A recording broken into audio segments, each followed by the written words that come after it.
Let go of the offenses. Let it go. It's not easy, but you can let it go. Let it go. Let go of the offenses.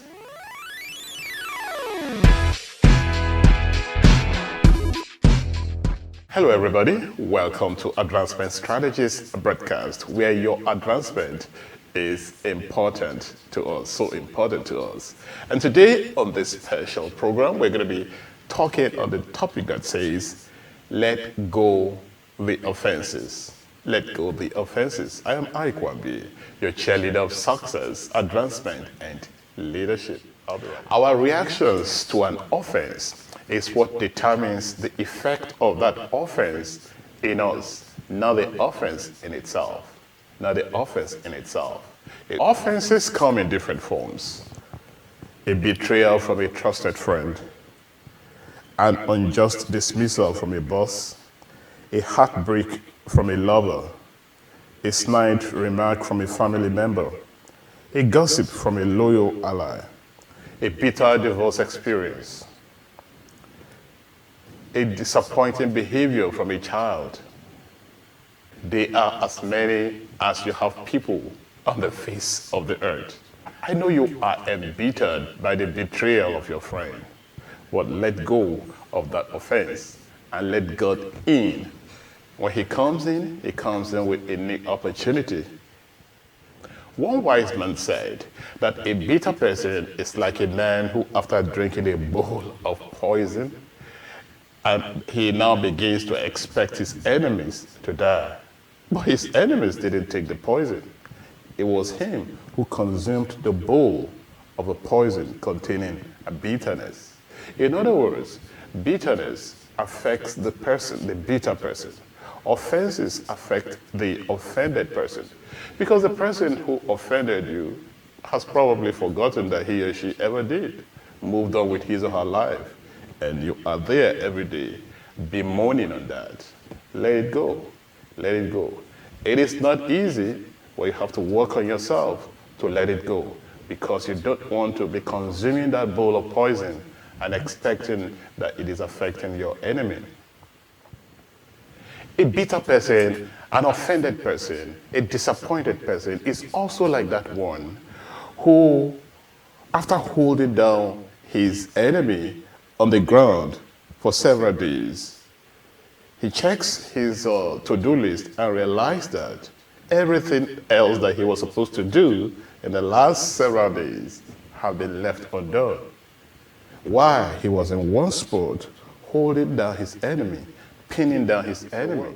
I'm not saying that you should just become so vulnerable to the attacks and insinuations of people. No, you have to guard against them, but don't allow them to form a stronghold of offense or bitterness in your mind. The simple-minded person says, if you knew what he did to me, if you just know, if you know, oh man, you wouldn't tell me this. I say, I don't have to know. All I have to tell you is, rephrase that statement this way. If you knew what Jesus has been doing in me, if you know what the Spirit of God is doing in me, the work of revival, the work of joy, the work of regeneration, the work of impartation of vitality and strength that he's doing in me, you'll realize that I wouldn't have any occasion to harbor a poison of bitterness in that mix. It pays to be like Jesus. It pays to be like him. He forgave Peter for betraying him when Peter cried out for forgiveness. Who would have believed that that same Peter would be the one to preach that great message on the day of salvation, on the day of Pentecost? He forgave Saul of Tarsus for facilitating the death of many of his disciples.